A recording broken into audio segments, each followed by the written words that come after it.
Sir, ये राज्य स्तर पर जो गड़बड़ियाँ हो रही है उसका असर 101% उल्लासनगर शहर के चुनाव पर पड़ेगा और आज भी पड़ रहा है, इसमें कोई दो राय नहीं है। यहाँ के लोग ये नहीं तय कर पा रहे हैं कि हमें कौन से पार्टी में जाना है, कौन से पार्टी में नहीं जाना है, हमारे टिकटों का बंटवारा किस तरह होगा। जैसे कि आपने देखा है कि जो राज्य स्तर पर जो अलग अलग प्रतिद्वंदी पक्ष थे वो आज एक हो चुके हैं। उल्लासनगर में भी सेम हालात थे और उल्लासनगर में भी प्रतिद्वंदी पक्ष यही थे, विरोधी पक्ष में यही थे, परंतु आज वो दोनों एक हो चुके हैं। और वो दोनों एक हो जाने की वजह से इसके पहले जो विकास कार्यों में वो जो थोड़ा बहुत ही क्यों ना हो चिल्लम चाटी कर रहे थे, परंतु आज वो भी नहीं कर पाएंगे। तो लगभग देखा जाए तो राज्य में भी सभी पार्टियों ने सत्ता भोग ली है।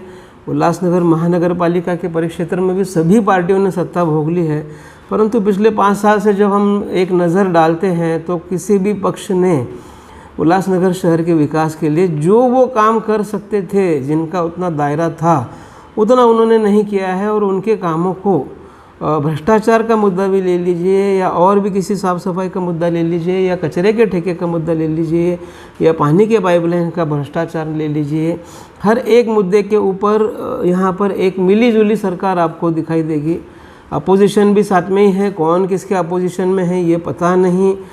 मुझे लगता है कि उल्लासनगर महानगर पालिका के आगामी चुनाव अब ये इलेक्शन नहीं माने जाएंगे, अब ये सिलेक्शन माने जाएंगे। सर, उल्लासनगर शहर ये व्यावसायिक शहर है।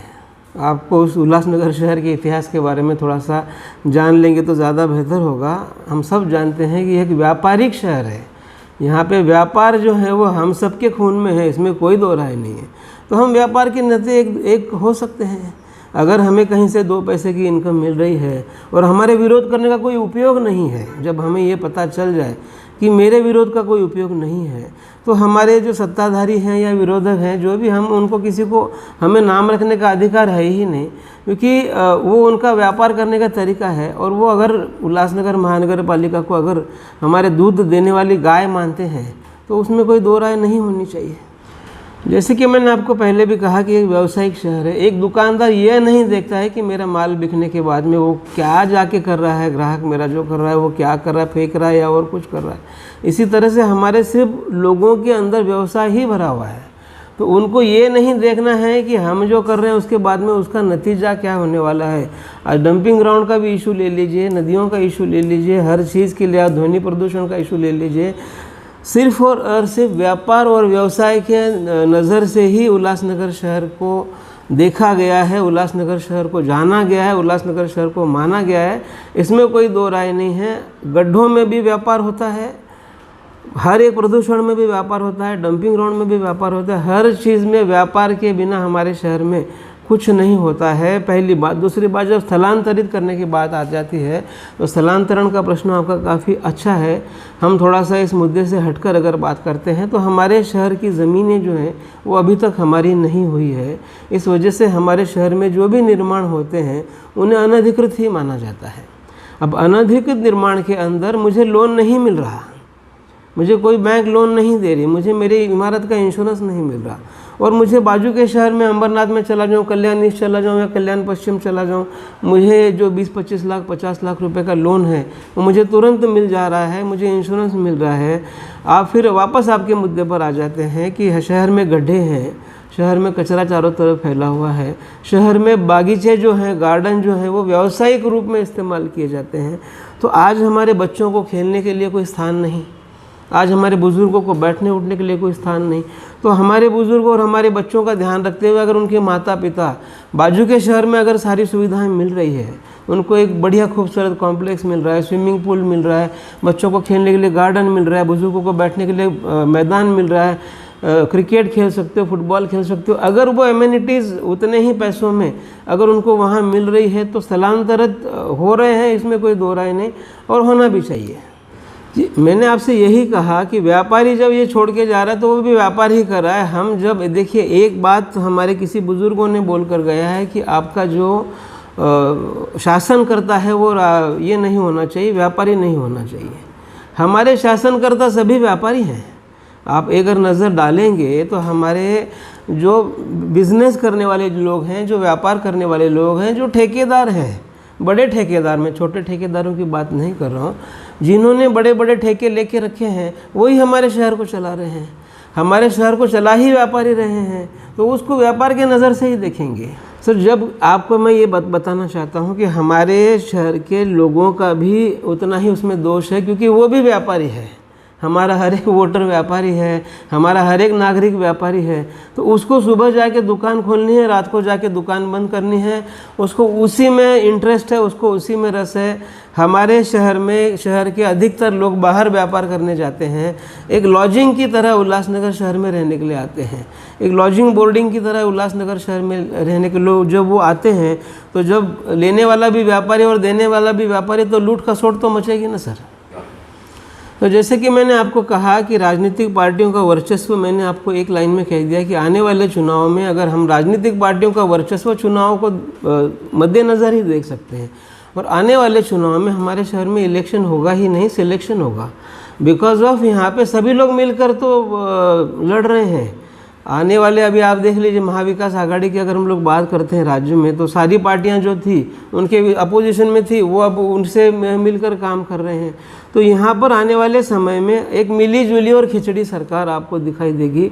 उसमें वो ये अभी भली बोलते हैं कि हम गठबंधन करके चुनाव लड़ेंगे, ये हमेशा का होता है, परंतु एंड टाइम पे ये लोग अलग हो जाते हैं। गठबंधन करने के लिए पहले आने का मकसद ये होता है कि ये देख लें कि भाई तेरे कौन से उम्मीदवार है, मेरे कौन से उम्मीदवार है। उसके बाद एक रात को बैठ के तय हो जाता है कि मेरे इस अमुक उम्मीदवार के सामने तुझे तेरा स्ट्रांग उम्मीदवार नहीं देना है, और तेरे अमुक उम्मीदवार के स्ट्रांग उम्मीदवार के सामने मैं मेरा कच्चा उम्मीदवार दे दूंगा। इसीलिए ये बेचारे छोटे मोटे जो उम्मीदवार जिनको कोई अस्तित्व नहीं है, ये उम्मीदवार जो है वो इनके झांसे में फंस जाते हैं और अपना पैसा गवा बैठते हैं। बाकी आना इनको जीत कर इन्हीं को है। आप देखिए 40-40 साल से वही लोग हैं, 25-25 साल से वही नगर सेवक बैठे हुए। अगर वो अब नगर सेवक नहीं बन रहे हैं किसी कारणवश, तो अपनी पत्नी को बना रहे हैं, अपने बेटे को बना रहे हैं, अपने बहू को बना रहे हैं, अपने बेटी को नगर सेवक बना रहे हैं। तो वही नगर सेवक बन रहे हैं, वो इसलिए बन पा रहे हैं कि सारी मिली जुली है। इस समय उल्लासनगर शहर की मुख्य समस्या अगर आप देखने जाते हो, जिसकी तरफ अगर हम ध्यान आकर्षित करना चाहते हैं, तो वो सबसे बड़ी मुख्य समस्या हमारी प्रदूषण मानी जाएगी। क्योंकि आज के तारीख में ये शहर हमारा इतना कंजेस्टेड हो चुका है, हर एक किसी को एक घर के अंदर आप एक कार आपको देखने मिलेगी, एक घर के अंदर आपको 3-4 मोटरसाइकिलें देखने मिलेगी। 13.5 स्क्वायर किलोमीटर में आप अगर 5 मिनट भी अगर पैदल नहीं चलने देना चाहते अपने बच्चों को, जैसे मैंने कहा कि एक व्यावसायिक शहर है, एक व्यापारिक शहर है, समय इनके पास नहीं है। 10 मिनट भी जाके इनको, मतलब पैदल नहीं जाके इनको समय अपना बर्बाद नहीं करना है, तो ये गाड़ियों का इस्तेमाल करते हैं। हर छोटी सी छोटी जगह भी जाना हो तो हर एक इंसान गाड़ियों का इस्तेमाल कर लेगा। आप 3 व्हीलर्स ले लीजिए, हज़ारों की तादाद में 3 व्हीलर है। बस फैसिलिटी नहीं होने की वजह से लोगों को जाना आना पड़ता है। ऊपर से गड्ढे हो गए, ऊपर से आपके बीच में जो पाइपलाइनें चली जाती हैं, अवैध रूप से ली हुई नल की पाइपलाइनें, उसको ये लोग स्पीड ब्रेकर के रूप में इस्तेमाल कर लेते हैं। तो उस वजह से जो ट्रैफिक होता है, ट्रैफिक होने की वजह से ध्वनि प्रदूषण, वायु प्रदूषण, ये सारे के प्रदूषण होते हैं। सबसे बड़ा मुद्दा हमें जो आज के तारीख में लगता है कि उल्लासनगर शहर का जो क्षेत्रफल है वो कम होने की वजह से बढ़ता हुआ प्रदूषण।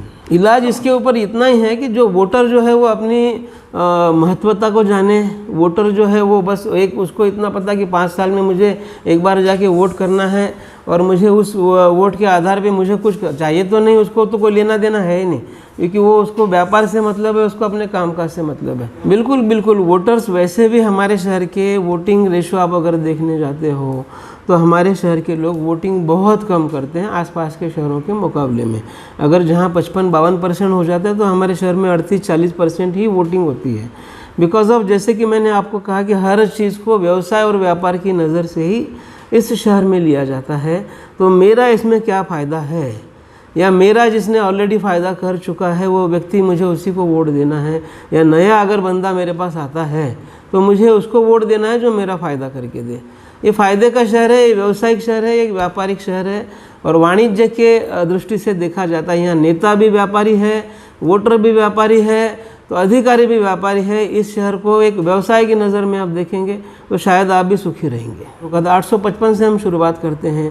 855 स्ट्रक्चर्स थे, उसके बाद हम 350 बिल्डिंगों की लिस्ट आई, उसके पहले 550 बिल्डिंगों की लिस्ट आई, फिर 350 बिल्डिंगों की लिस्ट आई, फिर कुछ 220 बिल्डिंग्स की लिस्ट आई। अब हम जाके कहीं 114 के ऊपर आए हैं। उसमें भी काफ़ी सारा अभी प्रशासन को, उच्च न्यायालय को हम धन्यवाद देना चाहेंगे कि उनको सुओ मोटो लेने के बाद, उच्च न्यायालय के संज्ञान के बाद में प्रशासन, जो उल्लासनगर महानगर पालिका का प्रशासन जो है जागा है, उसमें उन्होंने जो लोगों को स्ट्रक्चरल ऑडिट करने के लिए बोला गया है, हमारे उल्लासनगर शहर के जो समाज सेवियों ने भी इसके ऊपर काफ़ी अच्छा काम किया, उसमें कोई दो राय नहीं, उसका श्रेय उनको भी जाता है। कुछ समाज सेवियों ने उसके ऊपर बहुत अच्छे से काम किया है। तो अब हम लगभग अधिकतर इमारतों को खाली करवा चुके हैं जो धोखादायक है, उनका स्ट्रक्चरल ऑडिट हो रहा है। जो अति धोखादायक है उनको डिमोलिश किया जा चुका है। और जो धोखादायक इमारतें आज भी है, मगर कुछ लोग छुपा रहे हैं, क्योंकि हमारी जो दिक्कत बाहर अगर आ जाएगी तो हम तो बिल्डिंग खाली करनी पड़ेगी, हमारे बिल्डिंग का फ्लैट का वैल्यू कम हो जाएगा। ये सोचकर कुछ लोग धोखादायक इमारतों में भी आज भी रह रहे हैं। उन लोगों को भी अभी स्ट्रक्चरल ऑडिट करवा लेना चाहिए। मैं समझता हूँ कि 60, 70, 80 बिल्डिंगें जो अति धोखादायक होंगी, उनको भी अभी धीरे धीरे सरकार जो है, प्रशासन जो है, वो उसके ऊपर काम कर रही है। काफ़ी कम समय में हम लोग उसके ऊपर भी एक अच्छे काम कर पाएंगे, ये आपको देखने मिलेगा। तो Kalani factor, आइलानी factor, Idnani factor, ये चलने से आप, सवाल तो आपका बहुत सही है, पर ये फैक्टर ही सारे इकट्ठा हैं। आपको जो लग रहा है कि जो फैक्टर चलेगा, कोई फैक्टर नहीं चलेगा। यहाँ पर सिर्फ सत्ता चलेगी, यहाँ पर सिर्फ नोट चलेंगे। मैं वापस आपको बोलना चाहता हूँ, किसी को भी बुरा लगे उसमें कोई दो राय नहीं है। हमारा शहर व्यावसायिक शहर है। जिस शहर को चलाने वाले ठेकेदार, जिस शहर को चलाने वाले नेता, जिस शहर को चलाने वाला उम्मीदवार, जिस शहर को चलाने वाला अधिकारी और जिस शहर को चलाने वाला वोटर भी अगर व्यापारी हो, तो उस शहर का तो ऊपर वाला ही मालिक हो सकता है। यहाँ पे सिर्फ एक ही फैक्टर चलता है, वो पैसा है और वो नोट है, और कुछ भी नहीं। बहुत बहुत धन्यवाद।